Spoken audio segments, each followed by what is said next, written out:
아침 드라마. 내가 미안하다. 내 아들놈이 널 버리는 그날에 이걸 꼭 열어봐라. 너희 피눈물 값이다. 며느라, 미안하다. 눈물을 흘리면서 저에게 주신 반찬통, 치매 시어머니가 물려주신 마지막 유품이었죠. 바람난 남편, 아들에게까지 버림받은 순례 씨의 삶은 어떻게 될까요? 이야기 시작합니다. 푸르스름한 어둠이 채 가시지 않은 새벽 4시입니다.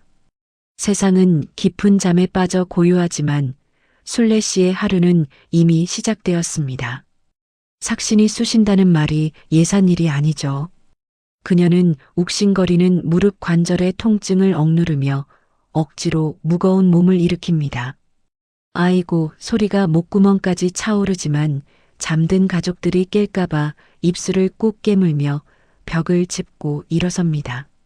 35년을 하루같이 지켜온 주방으로 향하는 길은 이제 눈을 감고도 훤합니다. 하지만 오늘따라 주방으로 향하는 그녀의 발걸음은 기름칠 안 된 녹슨 기계 마냥 위태롭게 흔들립니다. 주방에 들어선 순례 씨는 찬물에 손을 담가 쌀을 씻기 시작합니다.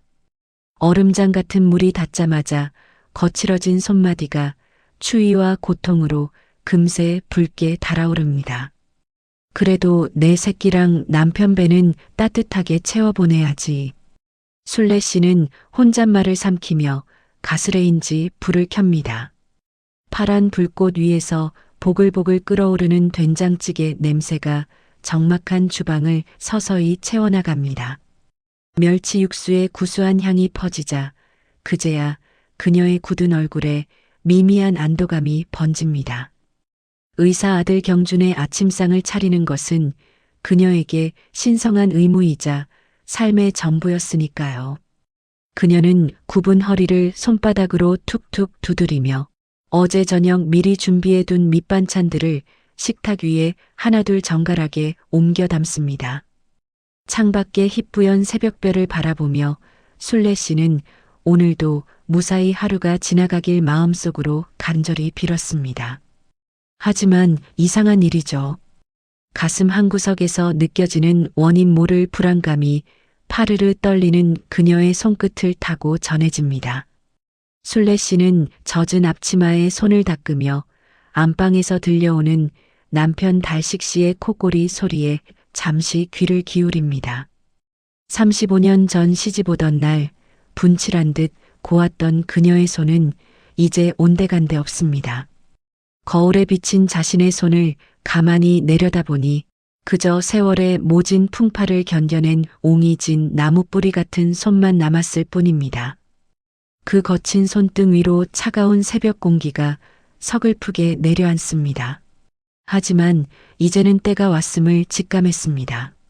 남편은 낯선 여자를 안방에 들였고 금쪽같이 키운 의사 아들은 제 엄마를 빗속으로 가차없이 내몰았습니다.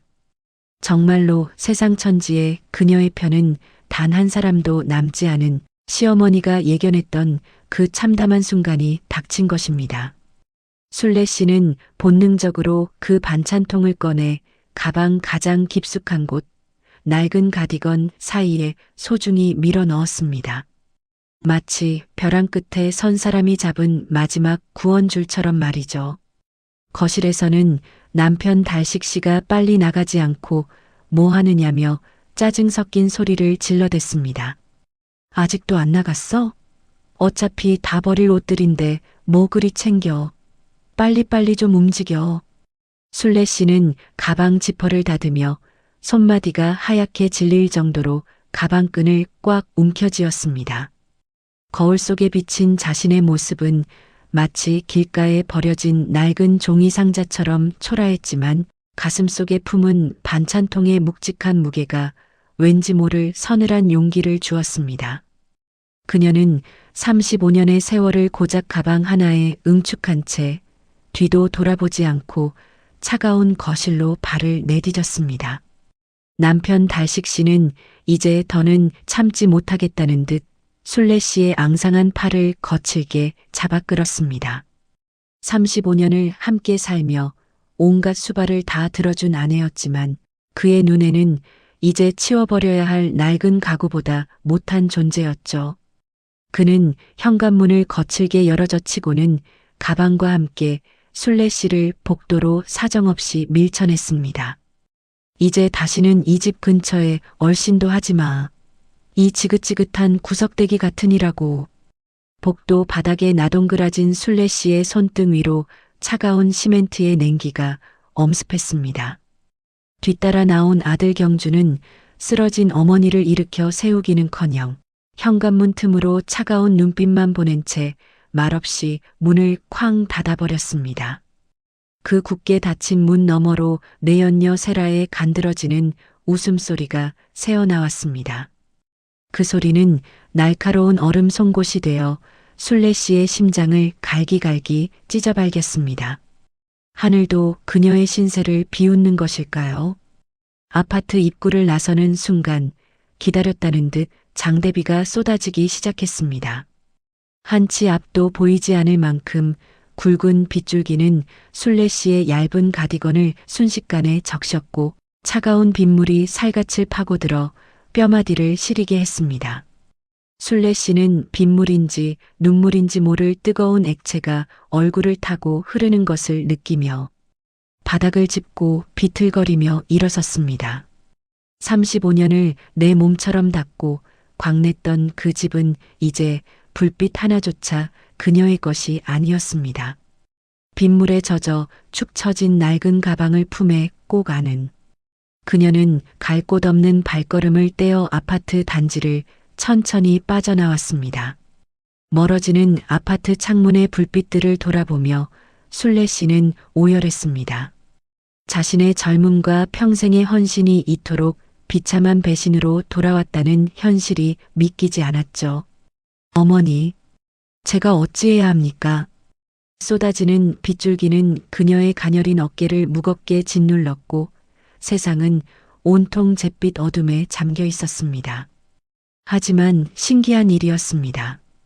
뼛속까지 스며드는 차가운 빗물이 오히려 가슴 속에 응어리진 뜨거운 분노를 조금씩 식혀주는 듯 했습니다. 그녀는 젖은 가방 속에서 시어머니의 반찬통이 내는 묵직한 존재감을 느끼며 가족을 향했던 마지막 미련을 빗물에 씻어보냈습니다. 밤거리는 차갑고 냉정했지만 빗속을 걷는 순례 씨의 눈빛은 절망 속에서도 무언가 결연한 빛을 띠기 시작했습니다. 순례 씨는 젖은 신발 사이로 사정없이 들어오는 흙탕물을 느끼며 정처 없이 빗속을 걸어갔습니다. 구멍난 양말 사이로 차가운 물기가 스며들 때마다 발가락 끝이 얼음장처럼 굳어갔죠. 화려한 네온사인 불빛 아래 우산을 함께 쓰고 웃으며 지나가는 연인들과 행복해 보이는 사람들의 모습은 그녀의 처참한 처지와 너무나도 극명하게 대비되었습니다.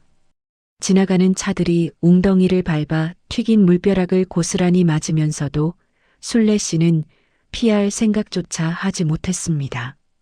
아니, 피할 기력조차 남아있지 않았다는 표현이 맞을 겁니다. 머릿속에는 35년 전 설레는 마음으로 이 동네에 처음 이사 오던 날의 기억이 파노라마처럼 스쳐 지나갔습니다. 남편의 성공을 위해 밤낮 없이 파출부 일을 마다치 않았고 아들의 뒷바라지를 위해 자신의 젊음과 고운 손을 기꺼이 바쳤던 고단한 세월이었죠. 내 인생이 도대체 어디로 가버린 걸까? 그녀는 빗물에 젖은 목소리로 나직하게 응조렸습니다. 평생을 바쳐 일군 가정에서 쫓겨나 지금 그녀의 손에 남은 것이라고는 오직 낡은 청가방 하나와 시어머니의 비밀이 담긴 반찬통뿐이었습니다. 빗물이 눈으로 자꾸 들어가 앞이 제대로 보이지 않았지만 그녀는 멈추지 않고 걷고 또 걸었습니다. 차가운 빗물에 씻겨 내려가는 것은 얼굴의 오물뿐만 아니라 가족을 향했던 마지막 미련의 찌꺼기들이기도 했습니다. 그녀의 옹이 진 손가락은 추위로 인해 파랗게 질려갔고 가슴 속에는 알 수 없는 거대한 허탈함만 가득 찼습니다. 밤거리는 차갑고 냉정했으며 갈 곳 없는 60대 여인에게 그 어떤 자비도 베풀지 않았습니다. 비바람에 흔들리는 가로등 불빛만이 그녀의 젖은 등 뒤를 쓸쓸하게 지켜줄 뿐이었습니다. 기운이 다한 순례 씨는 동네 귀퉁이에 자리한 작은 공원의 낡은 벤치에 몸을 파묻었습니다.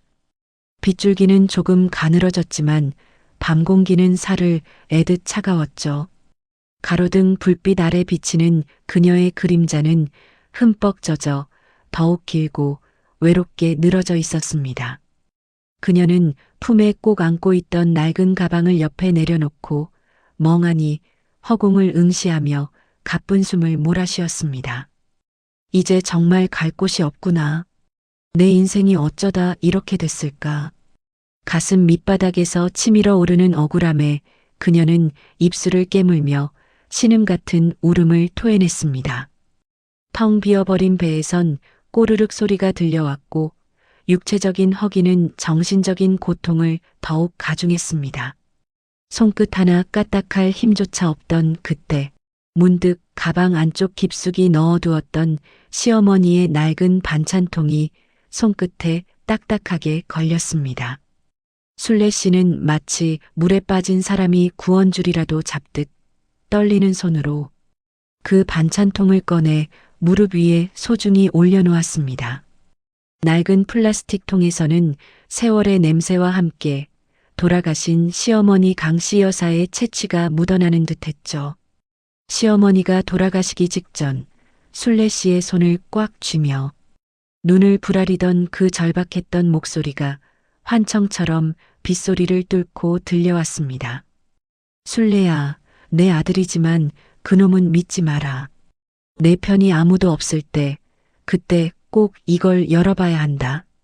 그녀는 떨리는 손가락으로 반찬통의 낡고 끈적한 고무 패킹을 만지며 잠시 망설였습니다.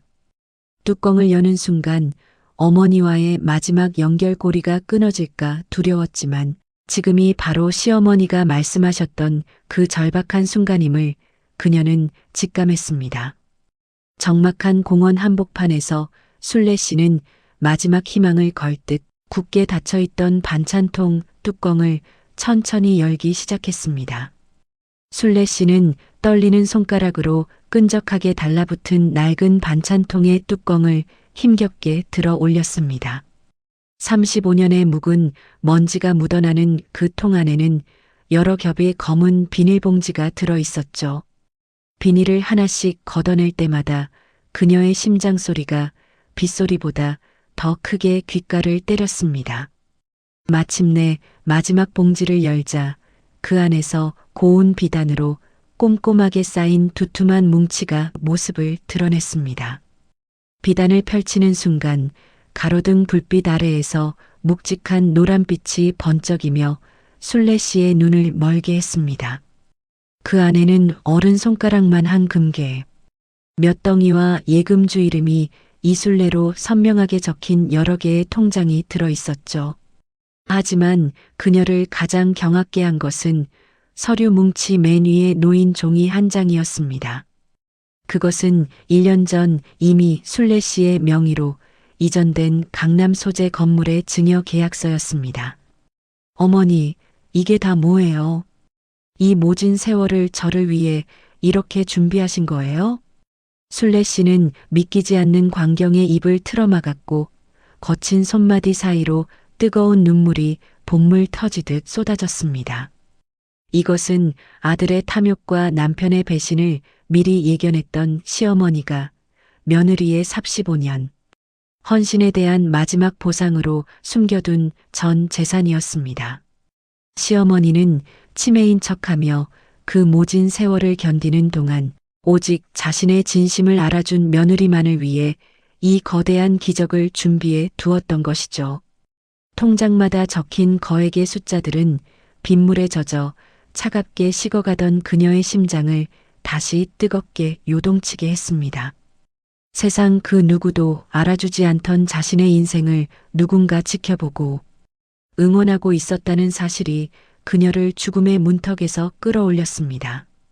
빗줄기는 여전히 거셌지만 반찬통을 품에 꼭 안은 순례 씨의 얼굴에는 이제 절망이 아닌 서늘할 정도의 경외감이 서렸습니다. 적막한 공원의 밤 공기 속에서 그녀는 비로소 지옥 같던 과거를 끝내고 새로운 운명을 향한 첫 번째 숨을 크게 내뱉었습니다. 금괴와 서류 뭉치 아래 꼬깃꼬깃하게 접힌 낡은 편지지가 순례 씨의 떨리는 손끝에 걸렸습니다. 그것은 시어머니 강씨 여사가 눈이 침침해진 상태에서 한자 한자 정성을 다해 눌러 쓴 마지막 유언이었습니다. 빗물에 번진 듯 희미한 글씨체였지만 그 속에 담긴 진심은 순례 씨의 가슴을 뜨겁게 달구기에 충분했습니다. 편지의 첫 줄은 아들의 못된 천성을 바로잡지 못한 어미의 통안스러운 고백으로 시작되었습니다. 순례야, 내 아들이지만 달시기는 사람 껍데기를 쓴 괴물이다. 그놈이 너를 버릴 것을 알면서도 모른 척 연기하며 살았던 나를 용서해라. 강씨 여사는 치매인 척 벽을 보고 누워있던 그 긴 시간 동안 아들의 외도와 손자의 냉대를 모두 지켜보고 있었다고 피를 토하듯 써내려갔습니다. 남들은 나를 치매 노인이라 손가락질할 때 오직 너만이 내 똥오줌을 받아내며 나를 인간으로 대접해 주었지. 이 돈은 내 아들에게 주는 유산이 아니라 내 딸 순례에게 주는 35년치 밀린 월급이자 사죄다. 괴물 같은 놈들에게 단 한 푼도 뺏기지 말고 이제는 오직 너 자신만을 위해 살아라는 문장에서 순례 씨는 결국 참았던 비명을 지르며 오열했습니다. 세상 그 누구도 알아주지 않던 자신의 땀방울과 헌신을 시어머니는 단 한순간도 놓치지 않고 지켜보고 있었던 것입니다. 옹이 진 손가락으로 편지의 글귀를 하나하나 더듬던 그녀의 눈에 서린 슬픔은 서서히 서늘한 결의로 변해갔습니다. 순례 씨는 편지지를 조심스럽게 접어 품 안가장 깊은 주머니에 넣고는 벤치에서 천천히 몸을 일으켰습니다. 비에 젖어 천근만근 무거웠던 가방이 이제는 세상 그 무엇보다 든든한 무기가 되어 그녀의 곁을 지키고 있었죠. 가로등 아래 홀로 선 순례 씨의 눈빛은 이전의 나약함을 지우고 서늘할 정도로 강인한 의지로 번뜩이기 시작했습니다. 어머니, 약속할게요. 절대로 빼앗기지 않고 보란 듯이 일어설게요. 순례 씨는 흠뻑 젖은 몸을 이끌고 인근의 24시간 찜질방으로 향했습니다. 뜨거운 물에 몸을 담그자 살을 애듯 차가웠던 빗물과 35년의 고단함이 한꺼번에 녹아내리는 듯 했죠. 김이 모락모락 피어오르는 탕 안에서 그녀는 처음으로 소리 죽여 울지 않았습니다. 대신 옹이 진 손마디를 가만히 어루만지며 차오르는 결의를 다졌습니다. 다음 날 아침 일찍 순례 씨는 인근 시장에 들러 가장 단정하고 깨끗한 옷을 한 벌 사입었습니다. 구질구질한 과거를 벗어던지듯 낡은 가디건을 쓰레기통에 넣고 그녀는 시어머니가 남긴 주소를 따라 낡은 건물 2층의 법률사무소를 찾아갔습니다. 문을 열자 오래된 종이 냄새와 구수한 커피 향이 그녀를 반겼습니다. 어서 오십시오. 이순례 여사님. 강씨 여사님이 아주 오래전부터 당신을 기다리라고 신신당부하셨습니다. 백발이 성성한 김 변호사는 순례 씨를 보자마자 마치 친딸을 맞이하듯 따뜻하게 손을 맞잡았습니다. 그는 금고에서 두툼한 서류철을 꺼내 놓았죠. 그 안에는 시어머니가 미리 작성해둔 유언장뿐만 아니라 남편 달식 씨가 내연녀에게 퍼부은 돈의 출처와 은밀하게 빼돌린 비자금 내역이 담긴 비밀 장부가 들어 있었습니다. 이것은 단순한 종이가 아닙니다. 여사님을 짓밟은 자들을 심판할 가장 날카로운 칼이 될 것입니다. 변호사의 도움으로 순례 씨는 가족들 몰래 마련되어 있던 깨끗하고 볕이 잘 드는 아파트로 거처를 옮겼습니다. 낯선 거실 창가에 서서 쏟아지는 아침 햇살을 마주하자 45년의 묵은 체증이 씻겨 내려가는 듯했죠. 그녀는 난생 처음 자신만의 공간에서 누구의 눈치도 보지 않고 깊은 잠을 청하며 기력을 회복했습니다. 잠에서 깬 순례 씨의 머릿속에는 이제 가족을 향한 미련 대신 서늘하고도 완벽한 복수의 설계도가 그려지기 시작했습니다. 며칠간의 휴식으로 기력을 회복한 순례 씨는 가장 먼저 시어머니가 남겨준 강남 소재의 건물을 찾았습니다. 비록 외관은 세월의 흔적이 묻어 있었지만 그 입지와 구조는 완벽했죠. 35년간 집안 구석구석을 닦고 가구를 배치하며 쌓아온 그녀의 미적 감각은 이제 이 낡은 건물을 새롭게 창조할 거대한 설계도가 되었습니다. 어머니, 제가 이 건물을 서울에서 가장 품격 있는 공간으로 만들어 보겠어요. 순례 씨는 단순히 임대료만 받는 건물주가 되기를 거부했습니다. 그녀는 옹이진 손으로 직접 고급 자재를 고르고 건물 전체를 하나의 예술 작품처럼 꾸미기 시작했죠. 1층에는 품격 있는 전통 찻집을, 상층부에는 고품격 가구 전시장과 명품 오피스를 배치했습니다. 시어머니가 남긴 보물 같은 고가구들은 세련된 인테리어와 어우러져 어디서도 볼 수 없는 독보적인 분위기를 자아냈습니다. 인테리어 업자들은 처음엔 60대 여인의 간섭을 귀찮아했지만 공간의 비례와 색감을 잡아내는 그녀의 날카로운 안목에 인해 고개를 숙였습니다. 35년의 고단한 가사 노동은 사실 공간 관리와 아름다움을 보는 눈을 기르는 가장 혹독한 훈련 과정이었던 셈입니다. 순례 씨는 매일 새벽 건물을 돌며 대리석 바닥의 광택부터 조명의 각도까지 꼼꼼히 챙겼습니다.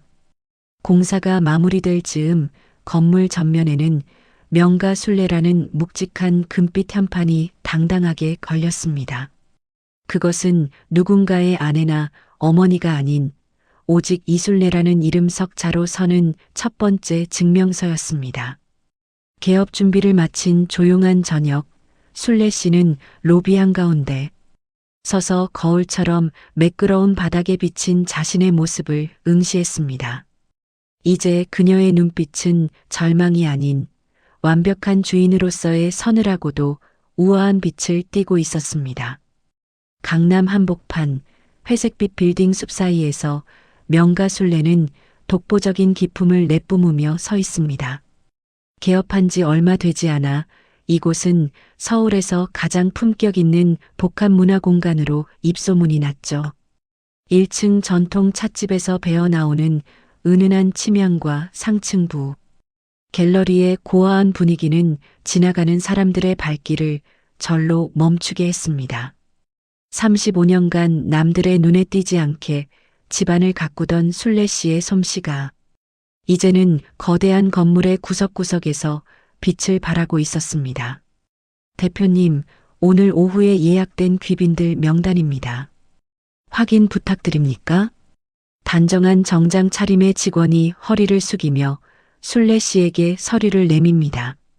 순례 씨는 이제 더 이상 낡은 앞치마를 두른 초라한 여인이 아닙니다.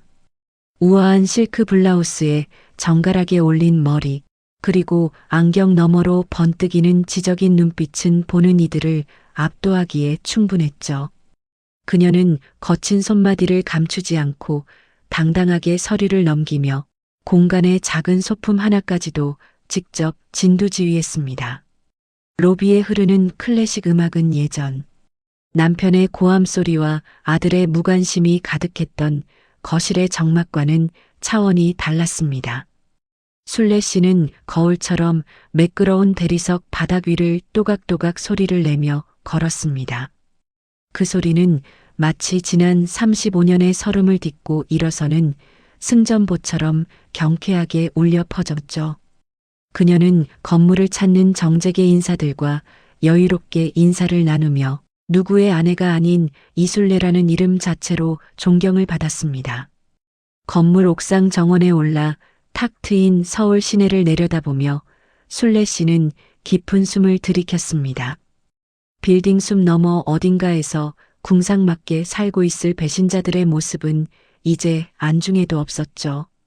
그녀의 가슴 속에는 예전의 눅눅한 슬픔 대신 스스로 일궈낸 성공이 주는 뜨겁고도 서늘한 성취감이 가득 차올랐습니다. 명가 순례는 단순히 건물이 아니라 그녀의 찢긴 인생을 치유하고 다시 세운 강인한 자존심의 상징이었습니다. 순례 씨를 빗속으로 내쫓고 승리감에 도취했던 달식 씨와 내연녀. 세라의 가짜 천국은 그리 오래가지 못했습니다. 두 사람은 순례 씨가 35년간 알뜰히 모아온 예금과 집을 제 것인 양 휘두르며 화려한 사치에 빠져들었죠. 하지만 세라의 달콤한 꼬드김에 넘어가 무리하게 투자했던 신규 사업은 사실 시어머니 강씨 여사가 미리 파악해둔 독이 든 성배였습니다. 김 변호사를 통해 사업의 허점을 은밀히 건드린 순례 씨의 조치로 인해 사업은 순식간에 거액의 빚만 남긴 채 부도가 나버렸습니다. 자기야, 이게 어떻게 된 거야? 돈이 다 어디 갔어? 달식 씨의 비명 섞인 물음에도 집안에는 차가운 정적만 감돌았습니다. 화려했던 가구와 벽지 위에는 어느새 빨간 압류 딱지가 흉측한 낙인처럼 하나둘 붙기 시작했죠.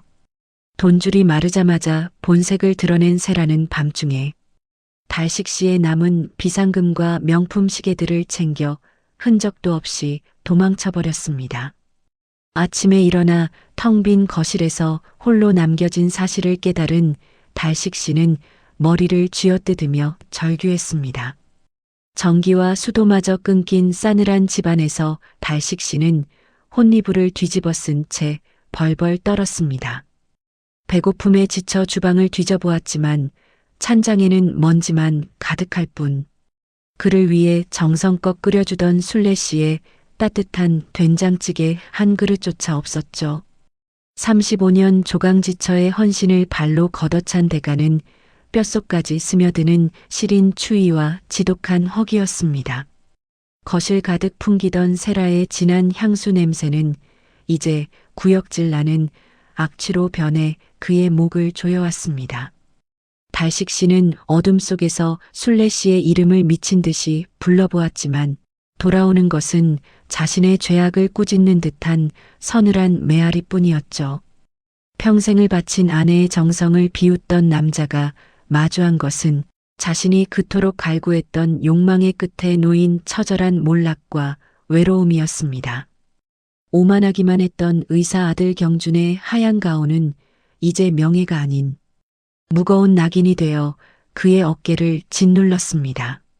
아버지 달식 씨가 남긴 거액의 채무. 독촉이 병원 로비까지 들이닥치자 세련됐던 병원의 공기는 순식간에 아수라장으로 변했죠. 검은 양복을 입은 사채업자들이 복도에서 고함을 치는 동안 병원 게시판에는 경준의 추악한 가족사와 금전 문제에 대한 소문이 독버섯처럼 번져나갔습니다. 김 선생, 대체 집안 관리를 어떻게 한 거야? 병원 신뢰도가 바닥이니 당장 거취를 결정하게. 병원 원장의 차가운 일갈에 경주는 아무 대꾸도 하지 못한 채 고개를 깊숙이 숙였습니다. 그는 아버지가 내연녀에게 홀려 전 재산을 탕진했다는 사실을 뒤늦게 알고 싸늘한 진료실 바닥에 주저앉아 머리를 쥐어뜯었습니다. 텅 빈 진료실에서 식어버린 편의점 도시락을 물끄러미 바라보며 경주는 문득 엄마 순례 씨가 정성껏 싸주던 따스한 도시락의 냄새를 떠올렸습니다. 명품 선물을 가져다 주며 환하게 웃던 세라가 위기가 닥치자 가장 먼저 자신들을 비웃으며 떠났다는 사실에 그는 온몸을 몸서리쳤습니다. 비 내리는 밤 제 손으로 어머니를 빗속으로 내몰며 아버지도 행복해질 권리가 있다고 내뱉었던 잔인한 말들이 이제는 날카로운 비수가 되어 자신의 가슴을 후벼 팠습니다. 절박한 심정으로 엄마의 옛 번호를 눌러보았지만 존재하지 않는 번호라는 기계적인 안내음만이 그의 귓가를 차갑게 때릴 뿐이었죠. 화려한 의복 아래 숨겨진 자신의 추악한 배신을 마주한 경주는 자신이 버린 것이 고작 늙은 어머니가 아니라 제 인생을 지탱하던 거대한 뿌리였음을 깨달았습니다. 뒤늦은 후회가 밀려왔지만 이미 돌아갈 길은 보이지 않았고 그는 적막한 방 안에서 처절하게 무너져 내렸습니다. 비참한 행색으로 강남 거리를 전전하던 달식 씨와 세라는 한겨울 칼바람에 몸을 잔뜩 웅크린 채 정처 없이 걸었습니다. 밤중에 도망쳤던 세라는 더 젊은 남자에게 보석과 가방을 모두 뺏기고 빈털터리가 되어 길거리로 나앉은 상태였죠. 서로를 탓하며 으르렁거리던 두 사람의 발길이 멈춘 곳은 눈부시게 세련된 유리, 외관을 자랑하는 명가술래 빌딩 앞이었습니다. 이런 강남 한복판에 이렇게 으리으리한 건물이 다 있었나? 저기 들어가면 좀 따뜻하겠지? 달식 씨는 설마 하는 마음으로 건물 로비를 들여다보았고 그곳에서 우아한 실크 원피스를 입고 귀빈들과 담소를 나누는 술래 씨를 발견하고는 그 자리에 얼어붙고 말았습니다. 35년 동안 구분 등으로 바닥만 닦던 초라한 아내는 온데간데 없고 기품 있는 미소로 공간을 압도하는 대표 이술래가 그곳에 서 있었죠. 세라는 자신이 그토록 무시했던 술래 씨의 고귀한 변신에 얼굴이 벌개진 채 감히 문손잡이조차 잡지 못했습니다. 저 여자가 정말 내가 알던 이술래가 맞단 말이야? 달식 씨의 입술이 경련하듯 떨렸습니다. 술래 씨는 VIP 손님에게 차를 대접하던 중 유리문 너머로 떼꾸정물이 흐르는 두 사람의 추락한 모습을 무심하고 차가운 시선으로 응시했습니다. 그녀의 눈에 비친 그들은 마치 아름다운 화원에 침입한 해충처럼 무의미한 존재일 뿐이었죠. 술래 씨는 눈길을 피하지 않고 오히려 더 당당하게 고개를 들어 곁에 있던 김 변호사에게 조용히 명령했습니다. 법적으로 접근 금지 명령이 내려진 분들입니다. 신성한 공간이 더러워지지 않게 당장 조치하세요. 김 변호사와 건장한 보안 요원들이 즉각 다가오자 달식 씨와 세라는 비명을 지르며 뒷걸음질 쳤습니다. 술래 씨는 그들을 마치 먼지를 보듯 지나쳐 빌딩 앞에 대기 중인 최고급 검정 세단에 올랐습니다. 부드럽게 닫히는 차 문 너머로 멀어지는 배신자들을 백미러로 응시하며 술래 씨는 이제야 자신의 인생이 진정으로 빛나기 시작했음을 느꼈습니다. 차가운 유리창에 비친 그녀의 얼굴에는 서늘하지만 완벽한 승리의 미소가 어려 있었습니다. 병원개원 자금을 날리고 파산 위기에 몰린 아들 경주는 어머니가 강남 건물의 주인이라는 소문을 듣고 허겁지겁 명가 술래의 로비로 달려왔습니다. 대리석 바닥에 비친 자신의 초라한 몰골은 안중에도 없는 듯 그는 세련된 정장을 입고 직원들을 지휘하는 술래 씨를 보자마자 그 자리에 넙죽 엎드려 통곡하기 시작했죠. 어머니, 제가 죽을 죄를 지었습니다. 한 번만, 딱 한 번만 못난 아들을 살려주세요. 경주는 예전에 오만했던 의사의 자존심은 내던진 채 지나가는 귀빈들의 시선도 아랑곳하지 않고 바닥을 치며 가식적인 눈물을 쏟아냈습니다. 술래 씨는 자신을 빗속으로 내몰았던 아들의 비굴한 모습을 굽어보며 35년간 가슴속에 품어온 모성애라는 마지막 불씨를 차갑게 꺼뜨렸습니다. 그녀의 눈에 비친 경주는 더 이상 금쪽 같은 내 새끼가 아니라 자신의 인생을 갉아먹고 배신을 일삼았던 한 명의 낯선 이방인일 뿐이었죠. 내 아들은 그 비 내리던 밤 차가운 아스팔트 위에서 이미 죽었단다. 술래 씨의 목소리는 미동조차 없이 단호했고 그 서늘한 기운은 넓은 로비를 압도하며 경준의 가슴에 비수처럼 꽂혔습니다. 그녀는 아들에게 단 한 푼의 원조도 없을 것임을 분명히 하며 그가 저지른 배신의 대가를 오롯이 스스로 감당하게 했습니다. 경주는 어머니의 단호한 태도에 당황하며 발악하듯 소리를 질렀으나 이내 건장한 보안 요원들에 의해 건물 밖으로 무력하게 끌려나갔죠. 아들이 남기고 간 가식적인 눈물 자국을 바라보며 순례 씨는 손수 수건을 들어 그 자리를 깨끗이 닦아내었습니다. 이제 그녀의 인생에서 혈연이라는 이름의 족쇄는 완전히 풀려났고 그 빈자리에는 오직 자신만을 위한 자유롭고 당당한 공기가 가득 찼습니다. 비로소 진정한 홀로서기를 완성한 순례 씨는 창밖으로 멀어지는 아들의 초라한 뒷모습을 보며 생애 가장 깊고 시원한 숨을 내쉬었습니다. 남편 달식 씨는 강남 대로변에서 쫓겨난 뒤 습기 차고 곰팡이 냄새가 진동하는 쪽방촌을 전전하는 신세가 되었습니다. 그는 시어머니가 남긴 건물이 사실은 순례 씨의 소유였다는 소식을 듣고는 실성한 사람처럼 건물 앞을 서성거렸죠.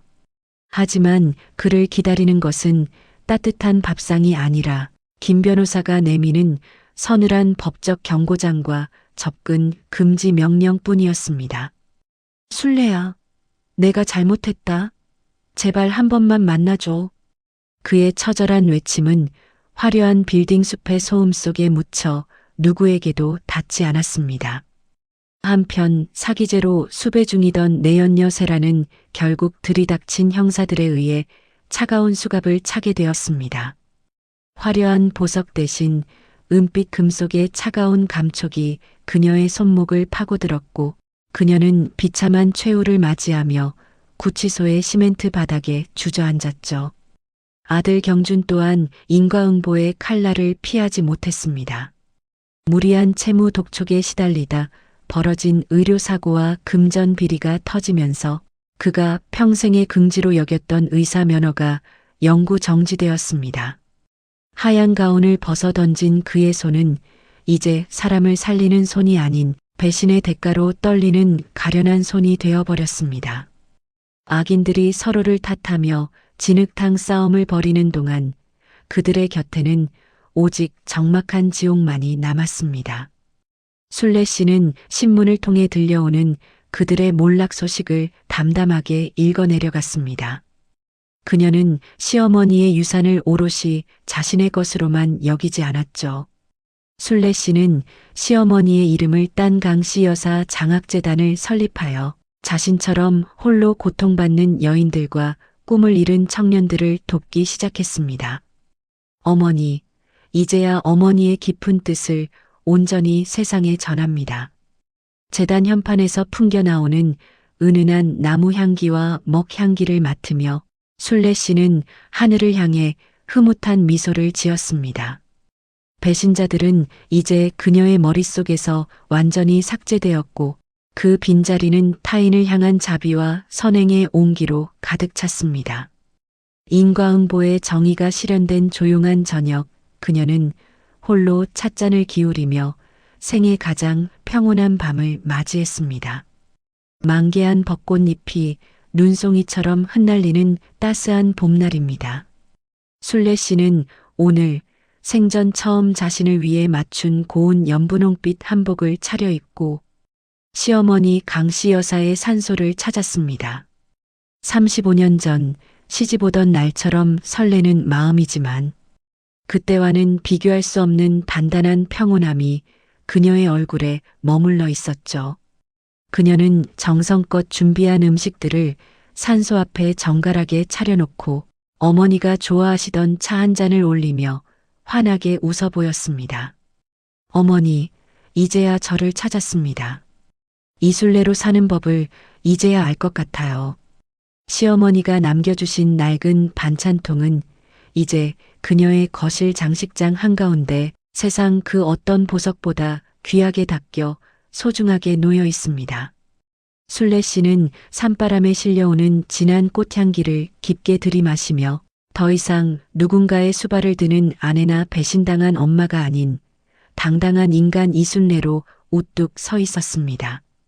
그녀의 손마디는 여전히 굵고 거칠었지만 그것은 이제 고통의 흔적이 아닌 스스로 삶을 일궈낸 영광스러운 훈장처럼 빛났습니다.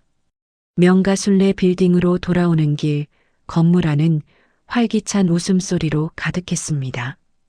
1층 전통 찻집에는 동네 이웃들과 그녀의 진심을 아끼는 사람들이 모여 따뜻한 담소를 나누고 있었죠. 순례 씨는 그들에게 손수 우려낸 차를 대접하며 진정한 나눔의 기쁨을 몸소 실천했습니다. 그녀는 저녁놀이 붉게 물드는 창가에 앉아 자신과 같은 처지에 놓인 여인들을 돕고 그들이 자립할 수 있도록 지원하는 새로운 사업 구상을 메모지에 정갈하게 적어 내려갔습니다. 35년이라는 긴 터널을 지나 비로소 마주한 햇살은 세상 그 무엇보다 눈부시고 따사롭게 그녀의 어깨를 감싸 안았습니다. 과거의 아픔은 흩날리는 벚꽃잎처럼 가볍게 날아가 버렸고 그녀의 앞날에는 오직 희망찬 내일만이 기다리고 있었죠. 이순례 씨는 당당하고 기품 있는 걸음으로 문을 열고 세상을 향해 걸어나갔습니다. 그녀의 뒤로 찬란한 봄날의 축복이 폭포수처럼 쏟아져 내리며 위대한 한 여자의 새로운 연대기가 시작되고 있었습니다. 35년의 헌신, 그 끝에서 비로소 마주한 진짜 나의 이름. 누군가의 아내도 엄마도 아닌 이순례로 우뚝 선 그녀의 모습은 우리에게 말해줍니다. 인생의 겨울이 아무리 길어도 스스로를 포기하지 않는다면 반드시 봄은 찾아온다는 것을요.